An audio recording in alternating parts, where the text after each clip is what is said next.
अच्छा आपा, एक बात तो है, आपको देख के लगता है आप दबंग भी उतनी हैं जितनी आप प्लेजेंट हैं, तो ये बताइए कभी हाथों का भी इस्तेमाल किया? बड़ा एक किस्सा आपको बड़ा इंटरेस्टिंग सुनाती हूँ जी। मैं लेडी वेलिंगटन हॉस्पिटल से वापस आ रही थी, उस जमाने में एसोसिएट प्रोफेसर थी, तो इतना वजन नहीं सी इतना दे को थोड़ा जब बात होएगा, मतलब इन्नी के बीमार लगती सा जिन्हें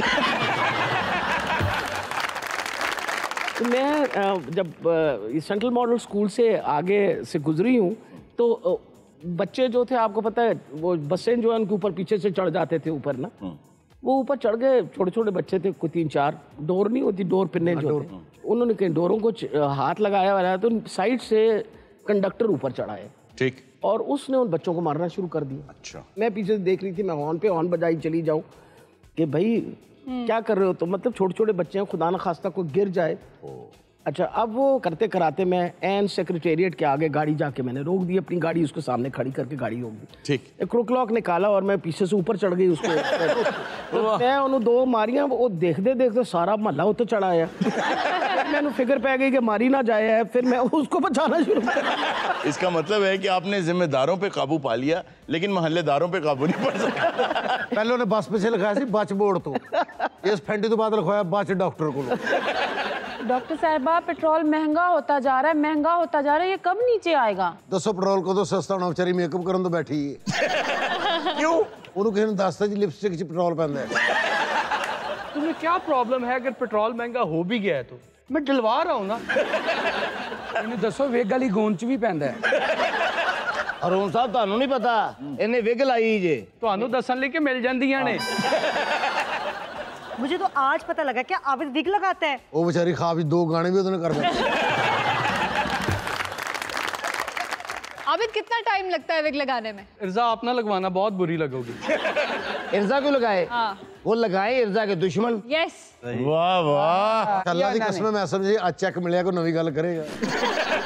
ਤੁਸੀਂ ਤੇ ਉੱਥੋਂ ਗੇਟ ਤੋਂ ਜਾ ਕੇ ਲੈ ਆਓ ਜਿਵੇਂ ਦਿਨ ਲੈ ਕੇ ਆਈਦੇ ਆ। ਉਹ ਤੈਨੂੰ ਤੇ ਤਾਜ਼ਾ ਪੈਸਿਆਂ ਦਾ ਵੀ ਕੋਈ ਅਸਰ ਨਹੀਂ। डॉक्टर साहब अब आपके साथ एक गेम खेलेंगे। गेम ये है, और ना पहले भी गेम खेली गई।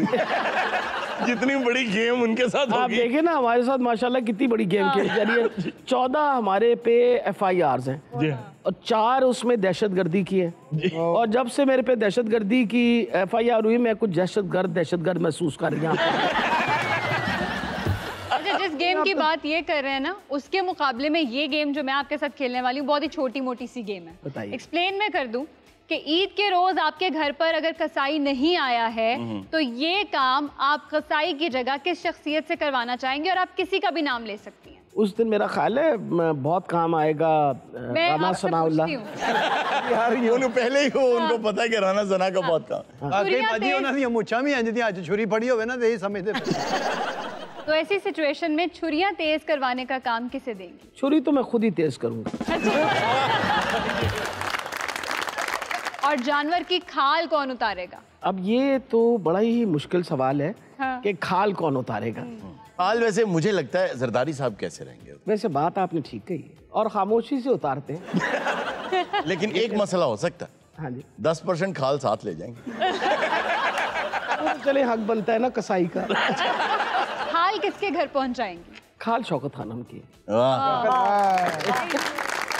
अच्छा, गोश्त को बराबर हिसाब के साथ थैलों में पैक करने का काम किसे देंगे? मेरी बहू बहुत अच्छी करती है। अच्छा। बहुत ध्यान से वो पैकेट्स बना के। बाकी बहुएं ये तो नहीं सोचेंगी एक ही तारीफ कर दी कि वो पैकेट। मैं बड़ी खुश नसीब हूँ कि अल्हम्दुलिल्लाह मेरी तीनों बहुएं बहुत ही अच्छी बच्ची हैं। अच्छा माशाल्लाह। वो मेरी जब दरमियान वाली बहू का रिश्ता लेने में गई ना घर पे उनके जी, तो उनके वालिद साहब जो थे मेरे वालिद साहब को जानते थे। अच्छा। तो उन्होंने बड़ी खूबसूरत बात कही जो मेरे दिल को बड़ी अच्छी लगी।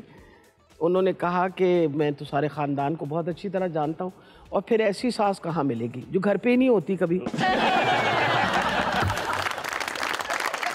गरीबों में गोश्त बांटने वाले काम से किसको मना करेंगी कि तुम न बांटो, तुम्हारी तकसीम अच्छी नहीं? हमजा शरीफ से कहूंगी कि तुम ना बांटना, अल्लाह तू सारा कार ही ले आ जावे।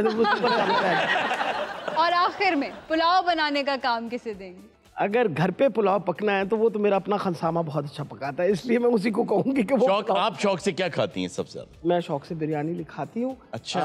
और जो मेरा खानसामा है माशाल्लाह, मेरे पास पिछले 35 साल से। अच्छा। और उससे अच्छी बिरयानी कोई नहीं और बनाता पाकिस्तान में। वाह वाह वाह। फिर तो आप भी ईद वाले दिन कुकिंग करती को, मतलब गोश्त कोई कलेजी कोई वगैरह? मुझे कुकिंग नहीं आती। तो तू ईद वाले दिन भी ऑर्डर करनी है बाहरों पिज़्ज़े का?